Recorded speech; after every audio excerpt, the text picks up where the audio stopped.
Hello guys, ഇന്ന് നമ്മൾ എത്തിയിരിക്കുന്നത് ലോകത്തിലെ ഏറ്റവും വലിയ പക്ഷിശില്പം സ്ഥിതി ചെയ്യുന്ന കൊല്ലം ജില്ലയിലെ ചടയമംഗലം ജഡായു എർത്ത് സെന്ററിലേക്കാണ്. ഞായറാഴ്ച ആയതുകൊണ്ട് തന്നെ വൻ തിരക്കുള്ള ഒരു ദിവസമായിരുന്നു. കേരളത്തിൽ നിന്നും മാത്രമല്ല, അങ്ങ് നോർത്ത് ഇന്ത്യയിൽ നിന്ന് പോലും എത്തിയിട്ടുണ്ട് ഒരുപാട് വിനോദസഞ്ചാരികൾ. ഞങ്ങൾ ഉച്ചയ്ക്ക് ഏകദേശം ഒരു 1:30-2 മണി സമയമായപ്പോഴേക്കാണ് അവിടെ എത്തിയത്. അവിടെ എത്തിയപ്പോൾ അവർ പറഞ്ഞു, രാവിലത്തെ സെഷൻ കഴിഞ്ഞു, ഇനി വൈകിട്ട് 4 മണിക്ക് ടിക്കറ്റ് കൗണ്ടർ ഓപ്പൺ ആവുകയുള്ളൂ എന്ന്. അങ്ങനെ ടിക്കറ്റ് എടുക്കാൻ ഞങ്ങൾ എല്ലാവരും വെയിറ്റ് ചെയ്തിരിക്കുകയാണ്. അങ്ങനെ നീണ്ട കാത്തിരിപ്പിന് ശേഷം ടിക്കറ്റ് കൗണ്ടർ ഓപ്പൺ ആയിരിക്കുകയാണ്. ഞാനും ലച്ചൂസും കൂടാണ് ടിക്കറ്റ് എടുക്കാനായി വെയിറ്റ് ചെയ്തിരിക്കുന്നത്.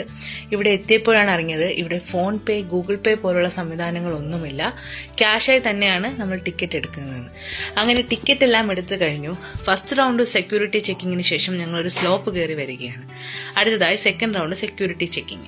അവിടെ നമ്മുടെ ബാഗ് പരിശോധിച്ചപ്പോൾ അവർ പറഞ്ഞു, അവിടെ ഫുഡ് ഐറ്റംസ് ഒന്നും മുകളിലേക്ക് കടത്തി വിടില്ല, അതെല്ലാം പുറത്തിരുന്ന് കഴിച്ചിട്ട് വേണം മുകളിലേക്ക് പോകാനെന്ന്. അങ്ങനെ ഞങ്ങളതെല്ലാം പുറത്തിരുന്ന് കഴിക്കുകയാണ്.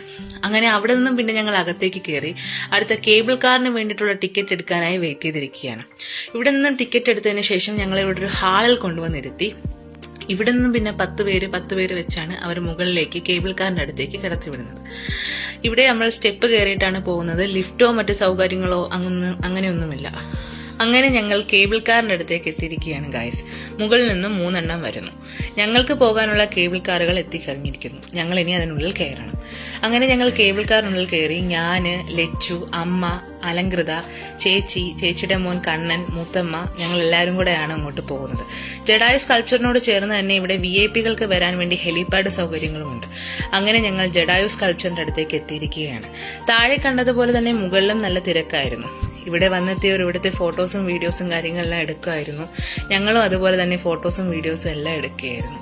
ഇവിടെ ഇതുവരെയും ഈ ജഡായു സ്കൾപ്ചറിനോട് ചേർന്നിട്ടുള്ള പണികൾ പൂർണ്ണമായും പൂർത്തിയായിട്ടില്ല. ഇപ്പോഴും പണികൾ നടന്നുകൊണ്ടിരിക്കുന്നു.